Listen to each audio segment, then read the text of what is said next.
Hello everyone, I'm Rania Khalek and this is Dispatches. Western officials and their media are telling us that the world is united in its support for Ukraine and condemnation of Russia. And they speak of the international community as if it's one body that's cast out the evil Russians. But the world is not united, and the international community just means America, Europe, and Japan, a minority of the globe that excludes Latin America, Africa, and most of Asia. We've been saturated with Western analysts telling us how to think about Russia's invasion of Ukraine and its causes and consequences. Even the critical leftist voices have largely been Western. This might be a European war, but its consequences are global, and it may even cause changes in geopolitical balances, relations, and multipolarity. How can we understand this war as anti-imperialists? What will its global economic consequences be? And what will be the result of the unprecedented sanctions imposed on Russia?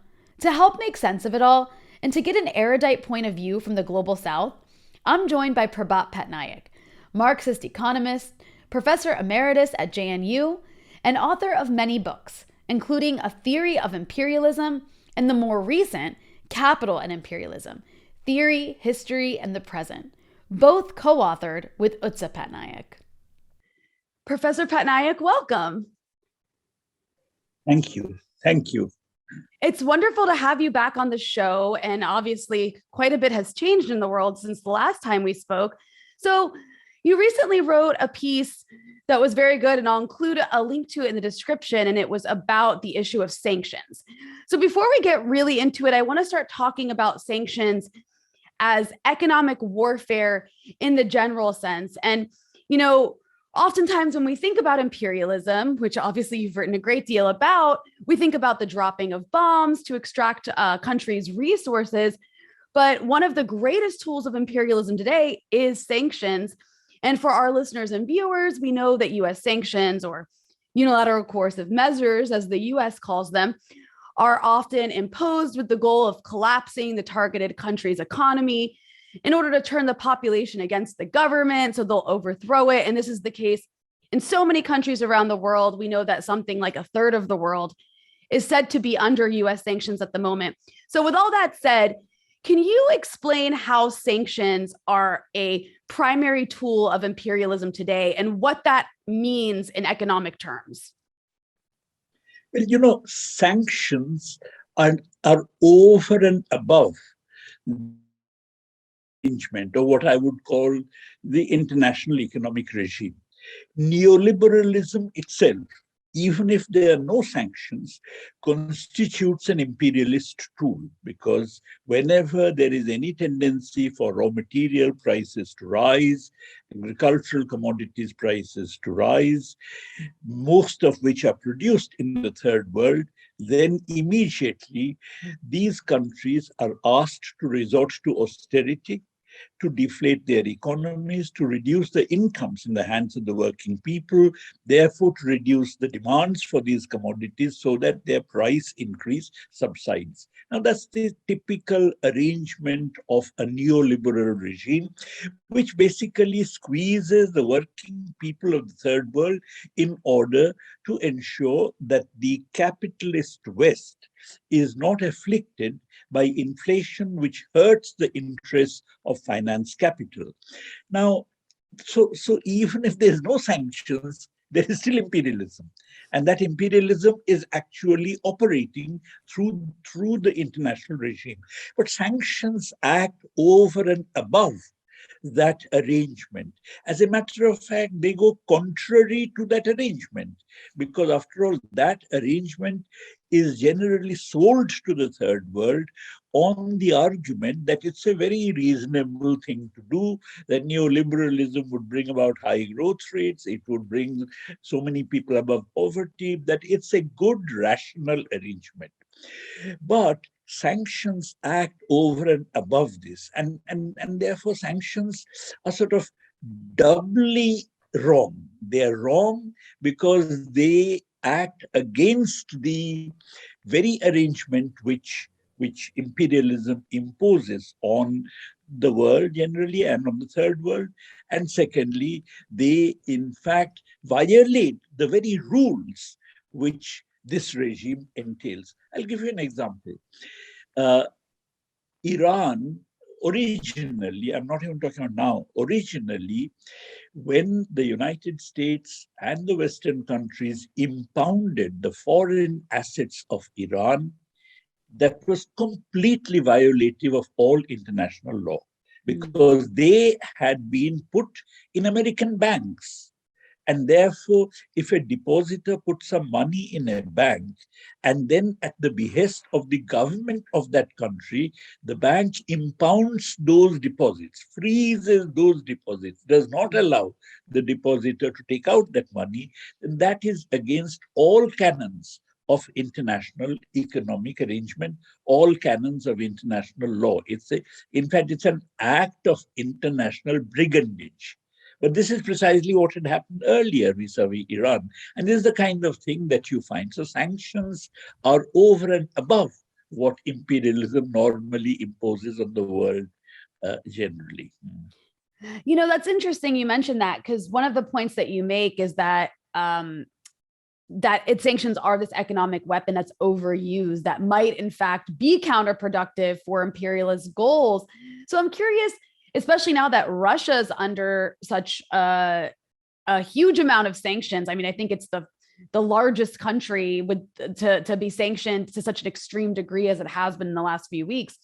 Might we see an alternative system emerging that reduces the hegemony of imperialism exactly due to this overzealous use of sanctions by the West? And I'll just quickly say, I mean, you wrote, and again, I'll link to this piece in the description, but you wrote of the Soviet era when trade with India wasn't conducted with the dollar. So might we see perhaps a future where we return to that past, if you will, where trade isn't conducted based on dollars, but either side and countries sort of abandon their reliance on the dollar and the Western financial system because of sanctions? Yes, I think sanctions undermine the hegemony of imperialism. I mean, this doesn't mean that imperialism is over or anything, but they do introduce the stimulus for having an alternative arrangement to the one that we have today, which is neoliberal and which is dominated by imperialism anyway. So because sanctions are over and above imperialism, over and above neoliberalism, they actually also tend to undermine the neoliberal arrangement. For instance, they would encourage de-dollarization. After all, as I mentioned, that when the Soviet Union existed, many countries like India had an arrangement with the Soviet Union, which was called the rupee, that's our currency, the rupee payment arrangement or bilateral trade agreements, whereby whatever was the trade between India and the Soviet Union was not denominated in terms of dollars, it was denominated in terms of rupees or in terms of rubles, and they had a fixed exchange rate. What is more, the balance of trade each year was not settled in terms of dollars, but it was actually carried over in favor of one country or the other over a period of time, and it tended to get settled over a period of time. So the dollar was used neither as the unit of account in the trade for denominating the value of transactions, nor was it used as a medium of circulation. And therefore, effectively, it was trade that had nothing to do with dollars. It had nothing to do with whether India earned enough dollars or not. If it is the case, I mean, in fact, it was perfectly reasonable. If a country A needs some commodities produced by country B, and B needs commodities produced by A, then it would be absurd to hold that trade between them should in fact wait until each of them has sold enough to country C to earn enough dollars. So this was a completely irrational. The international arrangement was irrational, and so bypassing that arrangement through the rupee payment mechanism was really an extremely reasonable thing. Now you are again going to have a similar situation. For instance, let us say gas sold by the Soviet Union, sorry, by Russia now, is much cheaper than American gas. Now, okay, Europe is a part of this imperialist bloc. Europe may find it difficult to actually bypass the sanctions. But in Europe itself, there's a lot of very powerful voice that is actually opposed to Europe simply towing the American line on this. Now, other countries like India, for instance, which has a fertilizer shortage, which imports fertilizers from Russia, which imports many other commodities which are essential from Russia, would find it very useful to resort to such an arrangement, rupee payment arrangement, or bilateral trade arrangement, bypassing the current international regime. And I see that the more such things happen, the more the current international regime loses its power and legitimacy. From what you're saying, it does sound like ultimately, or in the long term, this could weaken neoliberalism, of course, and weaken the dollar.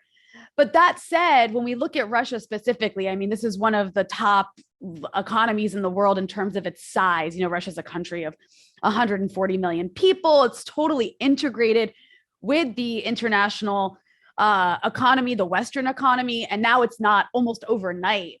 So it doesn't seem like Russia's in a position, though some people have argued Russia is in a position to withstand all of this, but it doesn't really seem to be the case.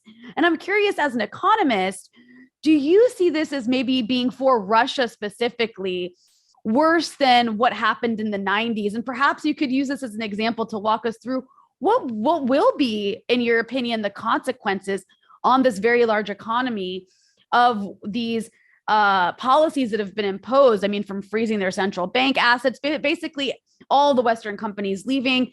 It's all, I mean, obviously they're openly saying, the West is openly saying they're doing everything possible to destroy Russia's currency and just ruin their economy. So do you think this will be worse than the 90s for Russia? And ultimately, what will we see happen with its economy over the next few years? And obviously this is just, speculation, but what's your opinion on that? No, in fact, I see that any economic assault on Russia would also be a self-goal as far as the West is concerned. In other words, the United States cannot hurt Russia without hurting itself. And this you can see already. The US is now talking to Venezuela, another country against which they had sanctions, in order to import oil from Venezuela. Oil prices in California have shot up to about $7, as opposed to the normal $1.50 that they used to have per gallon. So the point is that, that the US is having at the moment a rate of inflation which is about 7.5%, which is quite high by historical standards, at least recent historical standards. And it has been exacerbated precisely because of the war in Ukraine that has created shortages. And so my point is that Russia, precisely because it's a very big economy, you cannot hurt Russia without hurting yourself.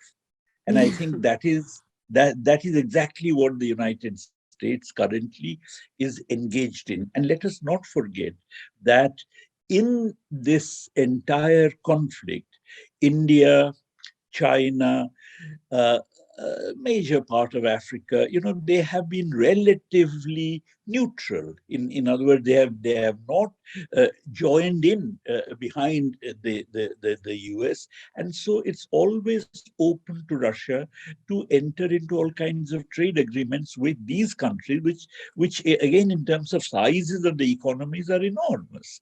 So I don't see Russia buckling in. I mean, I don't see the US bringing Russia down to its knees without hurting itself to a point where it itself would find it difficult to withstand the sanctions. Besides, I expect that the war should be over fairly soon, in which case, of course, the issue, as we looked at afresh, are they going to continue with sanctions when the war is over, etc. It's so, yeah, well, it stands to be seen whether they'll continue with sanctions, but it's so important what you mentioned about the sort of boomerang effect on That's the right. United States, because right now we see US officials repeatedly telling their own population, it's okay, we can have higher gas prices. Freedom isn't free, or whatever these like constant slogans that we hear about the inflation is okay. And in my family in the US is constantly complaining about how the price of goods are going up. And then, of course, there's Europe. I mean, Europe seems like it's even more vulnerable to the shocks of removing Russia overnight from the system because they have such high trade with Russia. Where, we hear economists talking about a potential recession in Europe. But then, of course, there's the global consequences. So I'm talking to you from Lebanon. And as I'm sure you know, much of the Middle East, including Lebanon, gets a great deal of its wheat from Russia and Ukraine. I think Lebanon gets like 90% from Russia and Ukraine put together. And Lebanon already has this economic collapse. The price of oil on the global market is going to hurt the Lebanese even more because all subsidies have been lifted on fuel in the country, which is very unaffordable for most people who have lost their life savings in the collapse. So I guess I'm curious, what can you tell us about not just the consequences on the West, but the global consequences of this war, and particularly these sanctions on a country like Russia, when so much of the world is dependent on Russia and Ukraine to some degree on both oil and fertilizer and wheat? What is this going to do for the developing world? Precisely because the developing world is so dependent on Russia for critical commodities, I do not see that Russian economy would simply be hurt without anybody else doing nothing about it. In other words, I think, in fact, to me, that would be the precursor to a loosening of the control of imperialism. Increasingly, third world countries violating the diktat of imperialism when they find that their own people are suffering acutely. And therefore, this exactly what I was saying, that sanctions would actually be an enormous self-goal as far as imperialism is concerned. Because the third world is not going to just sit quietly and follow the sanction. They'll make other arrangements. You see, the point is that suppose you actually take the dollar, for instance, the ban which is there, that now the Russian banks are excluded from the SWIFT arrangement, etc. Basically, it means that the Russia cannot get dollars for its export earnings, at least not immediately. But if so, then de-dollarization would gather momentum. Now, similarly, if you have, let us say, suppose the war comes to an end. Okay, the US, oddly enough, wants to prolong the war while both Russia as well as Ukraine, to my mind, would like the war to end quickly. In fact, Putin has said that, in a moment's notice, we will pull our troops back if we reach an agreement. And many German politicians are also saying that the solution to the crisis is not sanctions, but war. Now, suppose the war actually comes to an end. In that case, would the US continue with the sanctions or not? And if the war has come to an end and the US continues with the sanctions, in that case, much of the third world would, I believe, rebel against US hegemony and in fact bypass the sanctions. Interesting. I mean, that can be a very interesting prospect to watch in the future. I want to turn to another piece that you wrote that was about a different side of this war that's been less discussed, or almost not discussed at all. And that's, at Breakthrough News, we've discussed the ways in which NATO expansion obviously set the stage for Russia's military intervention in Ukraine. But in your piece, which I'll also link to in the description, you touched on a completely ignored aspect of the war. That is the role of the International Monetary Fund, or the IMF. So can you explain to our listeners and viewer First of all, very briefly, what is the IMF and its importance to imperialism? And how has it been used for these ends in Ukraine in a way that's contributed to the current crisis? Okay, let me first begin with the formation of the IMF. The Yes, IMF please. was formed as a part of the Bretton Woods Agreement, which came into force in 1944 in order to set the stage for what the post-war international economic regime was going to look like. In fact, the Bretton Woods Agreement set up two institutions, the World Bank and the IMF. The World Bank was supposed to give long-term lending, and the IMF was supposed to give short-term lending for balance of payments crisis of countries that were hit by a deficit.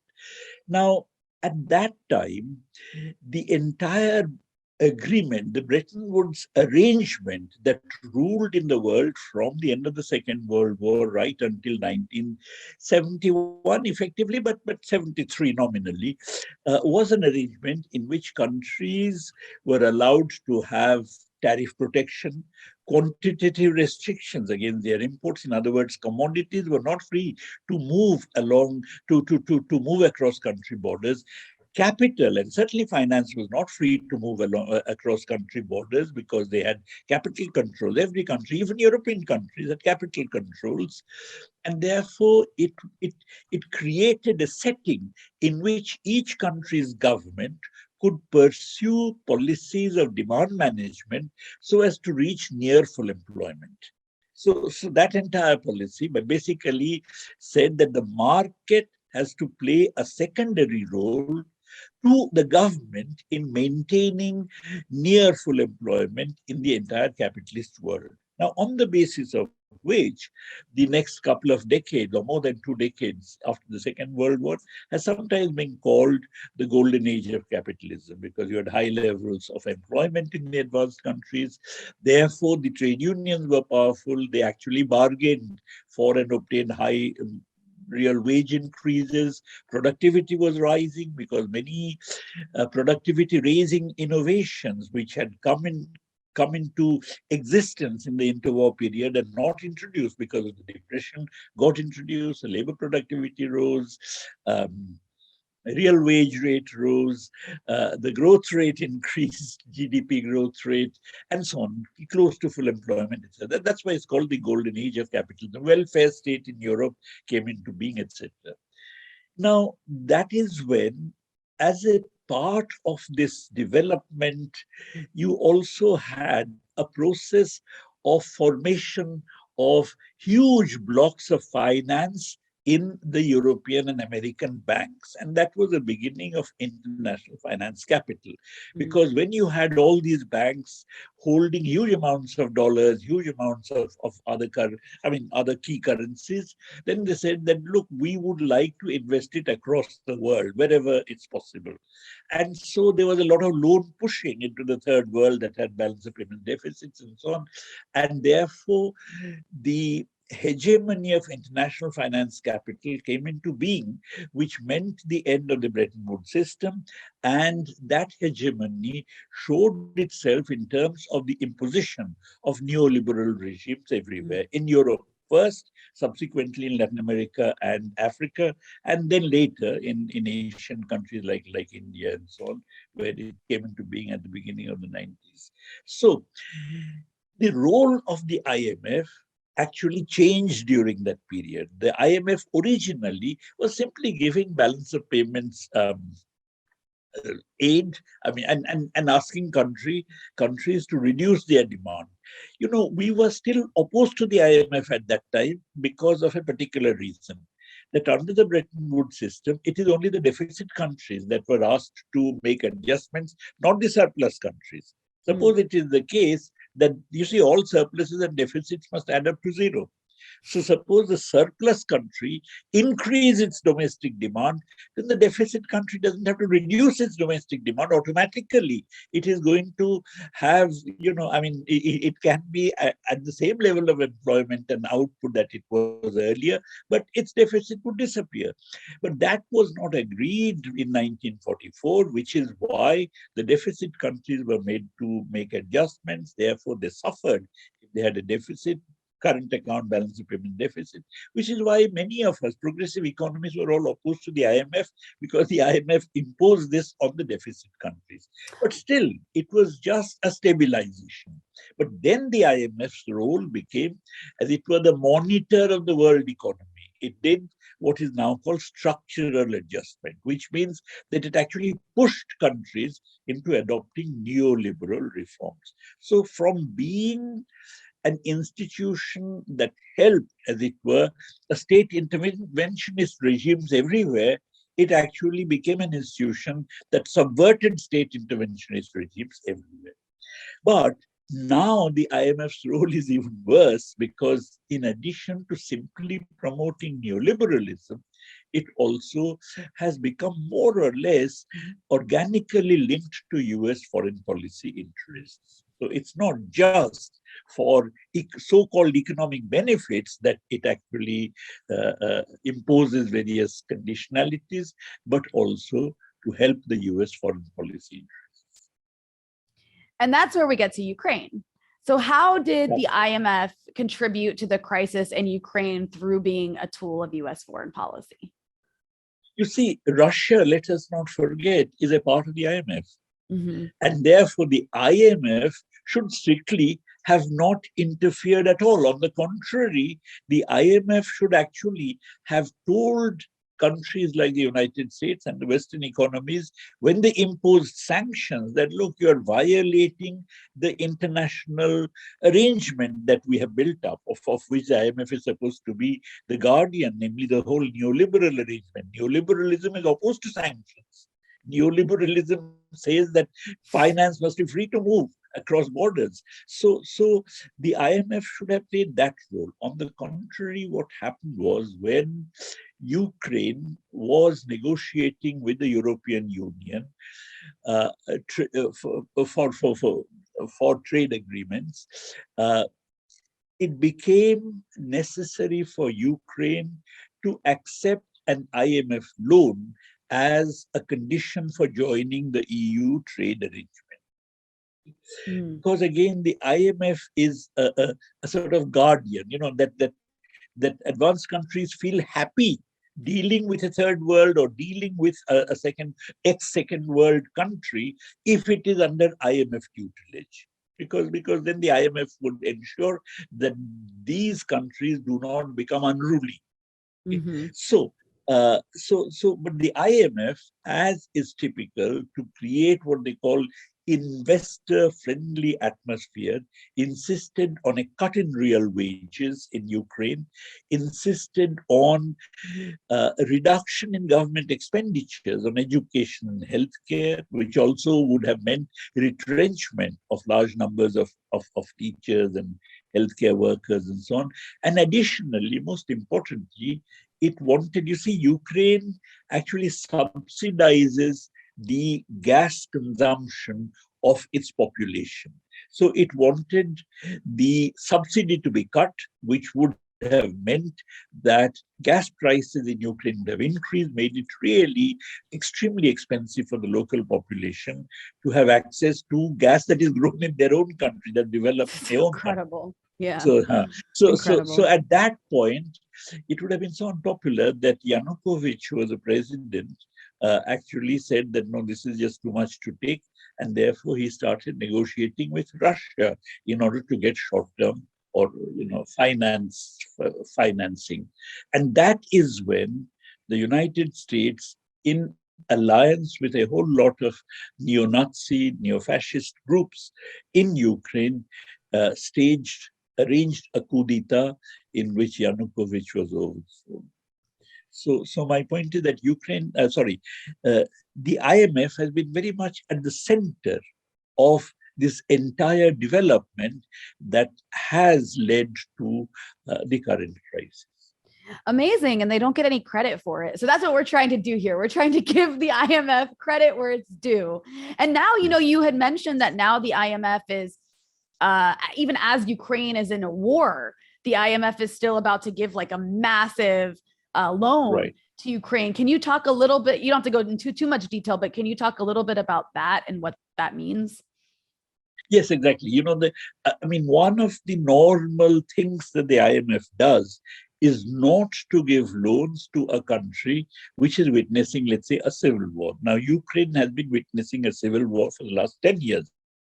Now, if so, then ideally the IMF should not be giving loan, because then the loan is used for obtaining weapons, which would then be used in the civil war.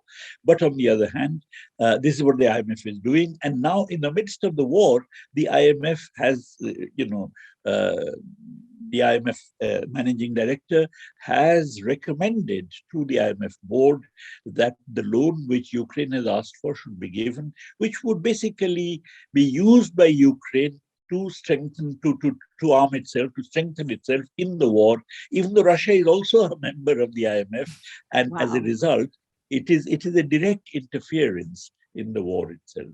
Incredible. And it's also like a big subsidy for Western weapons companies, because essentially if they're going to buy weapons, right, who are they going to buy them from? They're going to buy them from Raytheon and Lockheed Martin, on top of the billions of dollars in weapons aid that the US government seems to be able to find overnight. The US government gave Ukraine $13.6 billion, has approved $13.6 billion in aid to Ukraine, much of which is military aid.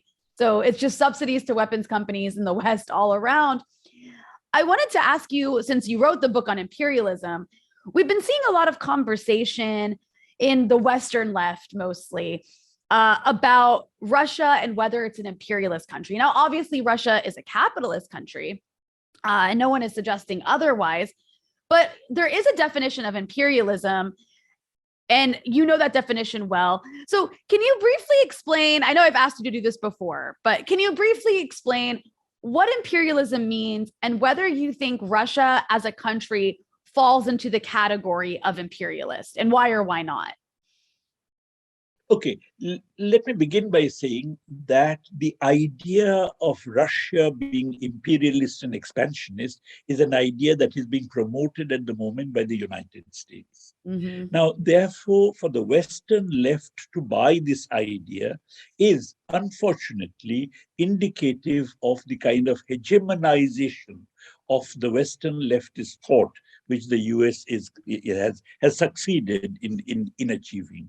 And this I have felt for some time, that a lot of Western leftist thought is actually hegemonized by US imperialist thinking. Now, I would say that Russia is, as you said, a capitalist country. As a capitalist country, it has all the ills, in my view, that a capitalist country has, enormous inequalities and so on. But on the other hand, obviously, any capitalist country requires, as we mention in our book, it requires the raw materials, it requires primary commodities, it requires all kinds of things, more than what it can produce within itself. Okay. But Russia is one of those countries which actually produces large amounts of such commodities itself. In fact, Russia requires these raw materials from outside to a much lesser extent than, let's say, Germany does, or Britain does, or France does. Any of these countries is much more dependent than Russia is. And therefore, the imperialist tendencies that are inherent in capitalism, and we argue in our book that that is a symptom of the money form that commodities take, above all in capitalism. Now, therefore, imperialism, which is inherent in the money form, is something which, of course, would be a tendency in all capitalist countries, including Russia. But on the other hand, we don't believe that Russia is, or I don't believe that Russia is especially imperialist or any such thing, or that the Ukraine crisis is really a symptom of Russian expansionism or Russian imperialism. Yeah, it doesn't seem as though, I mean, we know that aside from what the US says, Russia, whether, as regrettable and horrible as war is, Russia has not intervened in Ukraine to steal its resources. It has national security concerns that it's discussed openly on the international stage, and it's explained its reasoning why, and nothing it's doing seems to be extractive, right? To go in and take anything. thus far, it seems more about demilitarizing Ukraine. And again, that's not to justify or legitimize war in any way, but I think that that's a fact that can't be denied. I also, I'm curious about China. So last time we spoke, I actually asked you this question about China, because I think that when we spoke several months ago, the big US adversary was China. And it's kind of funny how almost overnight, they switched from Cold War 2.0 to China to now back to Russia. But I wanted to ask you if you think China stands to benefit from what's taking place. And there's a few factors here. I mean, there's the issue of, okay, Russia's under sanction. Its trade with the West is being cut. So Russia will likely turn to China to replace a lot of that trade, especially in terms of who it sells its gas to, perhaps in the future, as well as where it buys products from related to technology. And then there's the issue that you talked about of de-dollarization. So does China stand to benefit from, I guess, what we see as like a weakening US hegemony from this war? Yes, I mean, let me begin by your last, by taking up your last remark. Really speaking, what this war shows is weakening US hegemony and the desperate effort of the US to maintain that hegemony. Now, for instance, Nord Stream 2, which is basically the gas pipeline between Russia and Germany, would have linked the two economies much more closely. So the whole idea is really whether the US and Western Europe continue to remain as not just a military, but an economic bloc, or whether Western Europe, in fact, splits away somewhat to have closer relations with Russia, China, and so on. So it is really about the future of the world economy and the degree to which you have rearrangements in economic terms between Russia, China, and Germany, and so on and so forth. I think there was a tendency towards this kind of a development in which Western Europe, Germany in particular, Russia, China, and so on, might be moving towards a new sort of arrangement amongst themselves that would have really left the US more or less on its own, perhaps with Britain, but more or less on its own. And I think a lot of this Ukraine crisis is the United States trying to prevent that by forcing upon Western Europe a situation where it is going to remain with the US and therefore maintain US hegemony, maintain the old world. So really, I would see this as a fight between an old world and a new world. That's a good way to put it. It's interesting you mentioned that, because when it comes to Europe, it seems as though the US is kind of forcing Europe to like impale itself over this crisis. Like the Europeans are like America's human shields in this whole situation and are who stand to lose the most. So over time, it would seem natural to, and also Europe, like geographically speaking, is closer to Russia and even China. Actually, it's like connected by land technically. And that actually brings me to the next issue I wanted to talk about with you, and that's the issue of multipolarity.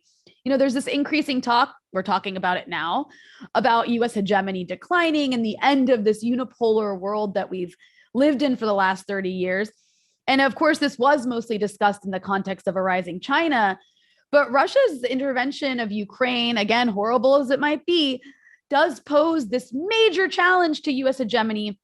I think especially as we watch, NATO unable to respond because it would ignite a third world war, which would mean, potentially a nuclear war, which luckily have heard several Western leaders say is, out of the question. They don't want a world war. They certainly don't want a nuclear war. So all they can do is just throw weapons at Ukraine, but not really get directly involved. Yes. While when we think about like Iraq and Libya a few years back, those countries were far too weak to stand up to the US when they were targeted. But Russia isn't. Even if it dies trying, Russia is pushing back against US and NATO dictates. So as we see this kind of weakening unipolarity, I'm curious, do you see multipolarity as a positive development for anti-imperialism? Or is it this more unmanaged chaos that will be negative for the world? Because of course, while Russia might be standing up to the US, it doesn't have much to offer in terms of ideology beyond capitalism and Russian nationalism. And one thing that concerns me is that even though it's been a useful bulwark against unilateral American imperialist adventures in places like Syria and elsewhere, it's not offering really much positive, a positive alternative. It's kind of just merely this capitalist country that refuses American hegemony, insists on its place in the world. So I guess to go back to my original question, is multipolarity, in your opinion, enough to weaken imperialism, and can Russia play an anti-systemic role in doing that? Multipolarity is something which may be of some tactical help to third world countries that are seeking to liberate themselves from the hegemony of imperialism. While the US is, of course, the leading country, like since the Second World War, behind imperialism, let us not forget that this is really not just US imperialism, this is the imperialism of international finance capital. Okay. So the point is that, while multipolarity may be tactically useful for a country trying to liberate itself, the fact of multipolarity itself is no liberation.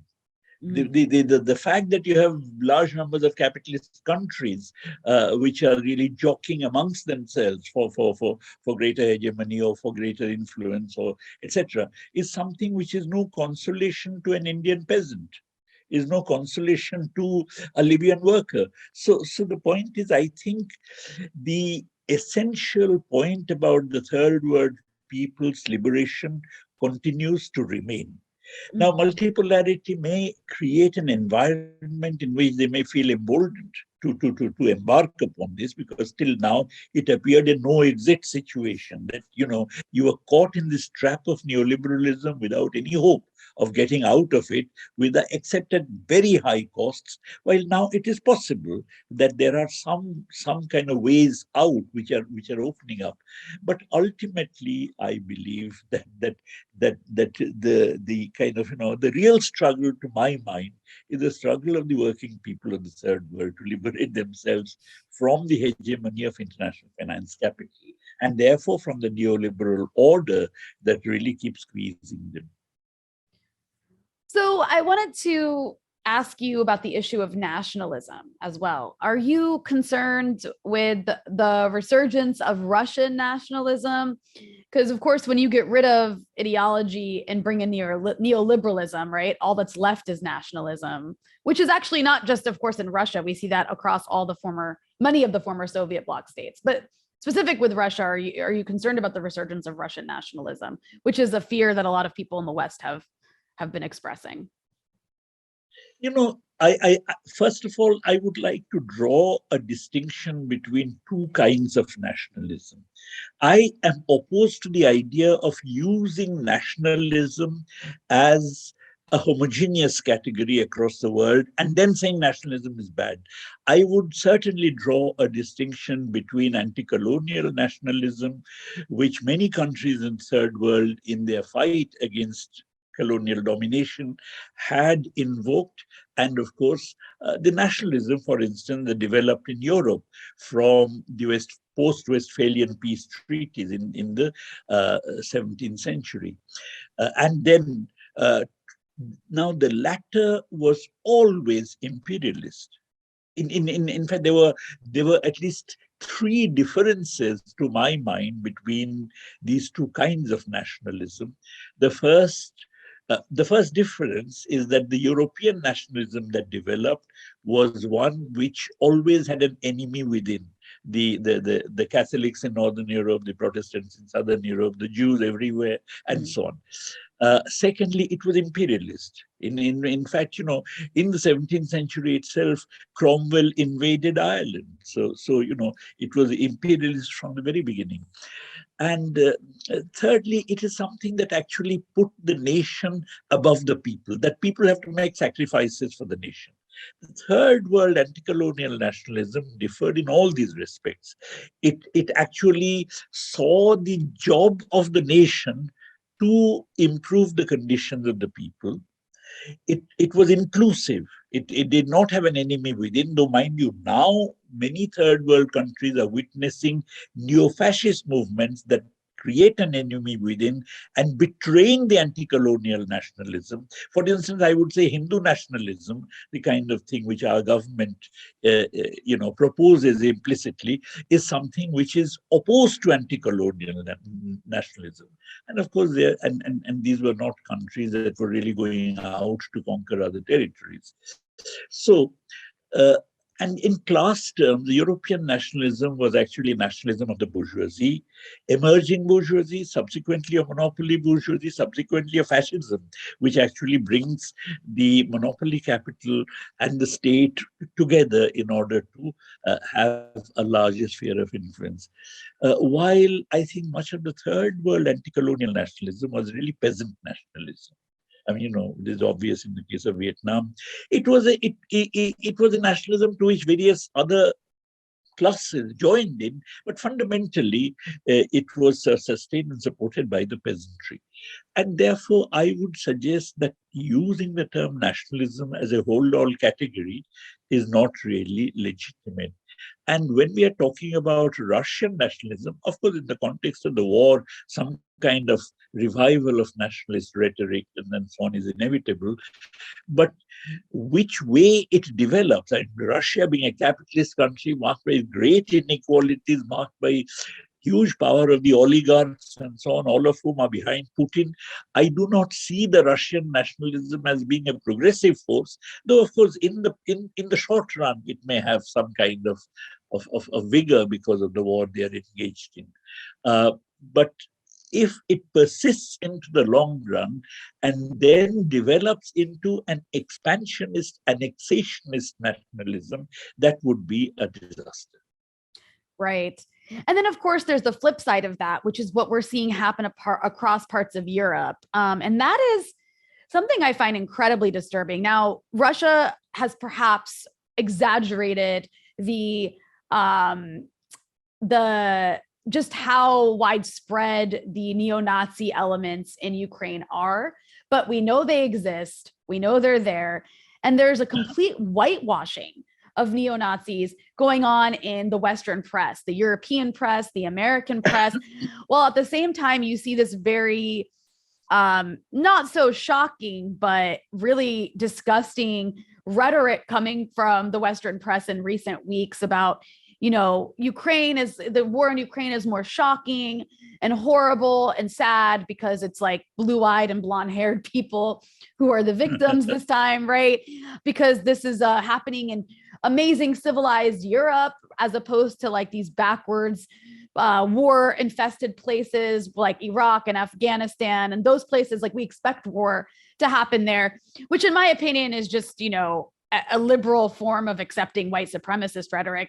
But my point of bringing that up is, do you find it concerning, as somebody who's written quite a bit about fascism and its relationship to capitalism, do you find it disturbing that the West is using as its frontline forces neo-Nazis in Ukraine?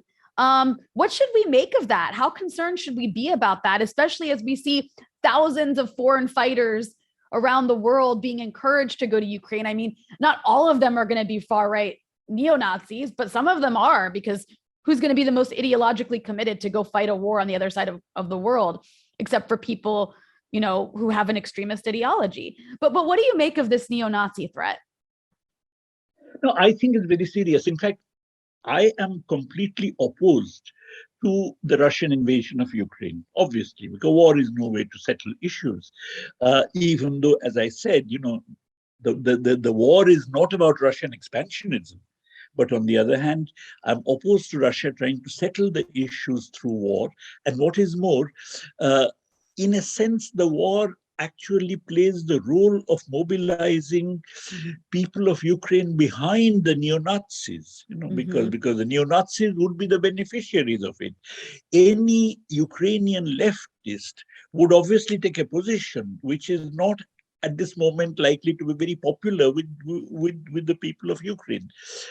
So this consolidation of neo-Nazism is something which I find disturbing.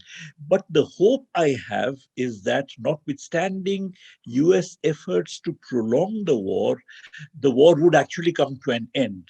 Certainly, Ukraine has already said that it is willing to remain neutral. I suppose the issues now that remain are about the independence of those two particular regions, vis-a-vis which there was a civil war going on, in Ukraine for the last 10 years. So that is probably what is holding up. But if that could get settled, then we could come out of this crisis without much damage to mankind or to Europe. Hopefully. And then I wanted to ask you about this is one of my last questions here. I wanted to ask you about the issue, or I wanted to ask you about India. And I think what's so fascinating about the coverage of this war, though of course expected, is when we hear about the international community, it's always really just Europe and America. That's what they mean. Europe, America, Canada, Japan, Australia. And the rest of the world, which is a significant chunk of the world, the global south, India, Asia, Latin America, are totally left out of the conversation. And as you know, I mentioned, here in the Middle East, it's not like being in the West right now. People are not waving Ukrainian flags. They either don't really care because they're just happy the war is not happening here, or if there's any strong feelings, it's actually, a feeling of yay, Russia. They stood up, they're just happy anytime anybody stands up to the US. That's kind of like the sentiment you get from people. It's not really more, complex or nuanced than that. And, speaking of a big chunk of the world that's left out when we talk about the international community, India has been reluctant to condemn the Russians. And it's been speculated that this may have to do with Indian purchases of Russian arms. It's one of the theories that I've seen in the Western press. So how would you describe India's relationship with Russia and its government's response to the war?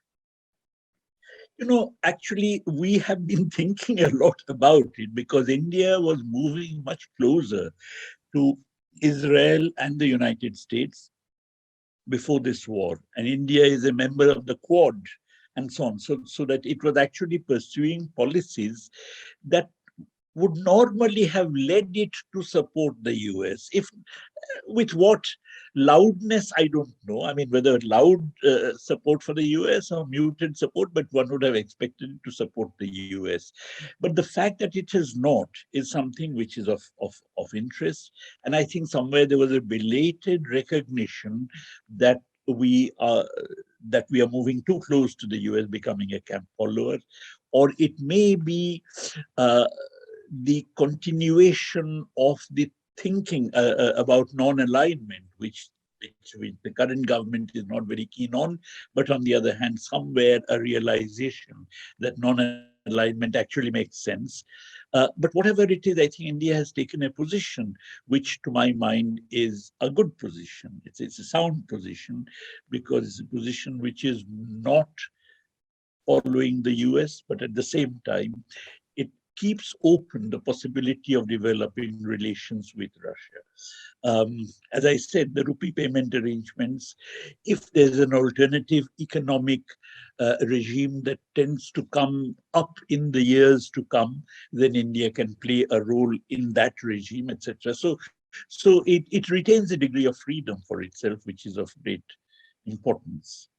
Yeah, despite like the internal politics, there does seem to be that constant in Indian policy. And then lastly, I guess this is kind of just like to circle back to this goes into a little bit of everything we discussed.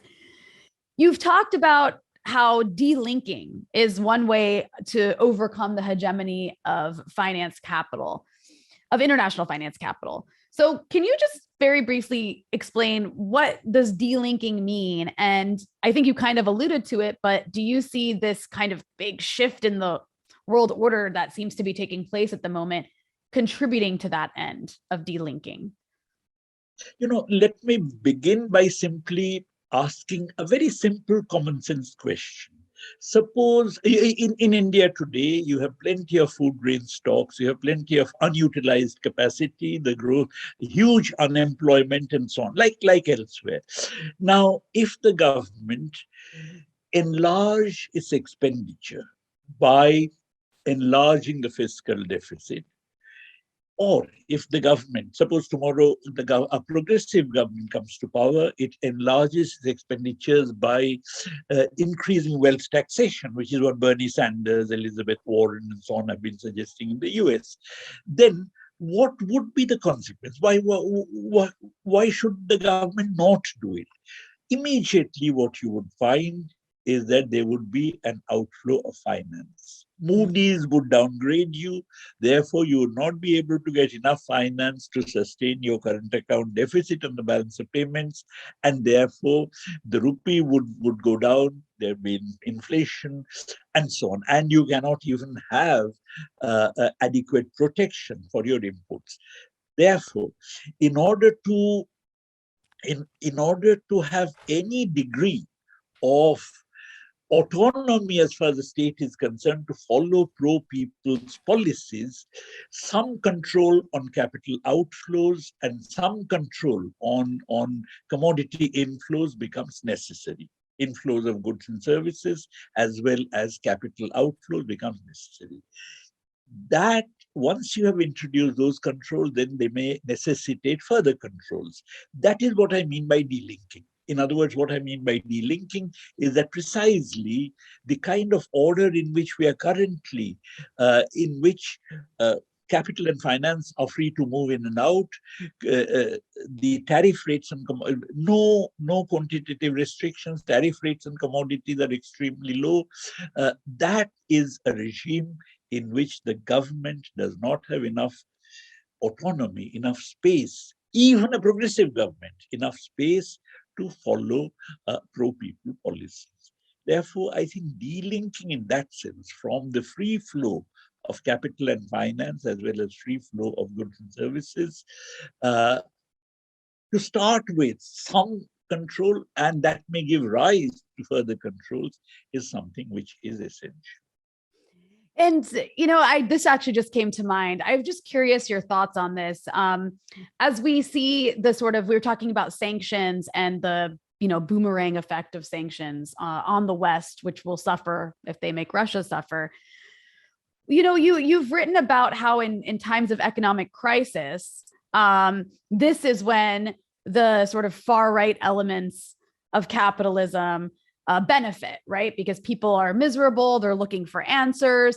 Do you think is that a concern of, if we see that the Europe is heading towards an economic recession, we see the level of inflation in the US, and this is after 2 years of COVID, which battered even the global North economies to some degree and caused some economic suffering among their populations. Do you see that as something to be concerned about? The sort of benefiting the far right in these global North countries? Yes, certainly. But you see, the growth of the far right is something which has been going on for some time. Right. In other words, the economic crisis is not just now. The economic crisis is not just COVID generated. It was there even earlier. In fact, the last decade, even before COVID, the decade before COVID, witnessed the slowest rate of growth in world capitalism since the Second World War. So the point is that, a huge unemployment, generally a tendency towards stagnation has been visible for some time. And I believe that is what has given rise to the growth of neo-fascism everywhere. But this growth of neo-fascism, to what extent it actually capitalizes on the current crisis would really depend upon how long this war continues. There is something quite remarkable in this period, namely that, say in Germany, both the left as well as the right are taking a position which is quite different from what the Germans, mainstream parties like Social Democrats and Christian Democrats are taking. Similarly, in India, you find that the extreme right and of course the left are taking very similar positions. I think that is symptomatic of the fact that in the present situation, all kinds of short-run empirical fact factors have entered into the calculations of the extreme right, making it, for instance, I mean, somewhat sympathetic to the to Russia, etc. That's certainly true in India, because you find the extreme right saying, Russia has been our friend in the past, etc. Right. If the war continues, that's going to change. But if the war does not continue, then of course I think the right would continue its assault on the left, because of or on trade unions or on working class struggles, because of this crisis. In other words, monopoly capital would prop up the right as a means Of of course. struggling. Yeah, that's something that in the US we often forget about, is that's why the right is so much stronger. The far right is so much stronger than the far left, because we don't have a bunch of like oligarchs That's backing right, the left, exactly. whereas the right has these Yeah. huge media empires and so Yes. on and so forth. I want to thank you so much for coming on and spending the hour with me. This was such a illuminating discussion, Professor Patnaik. We appreciate it, and we hope you can come back on soon. Thank you. Thank you very much. Thank you.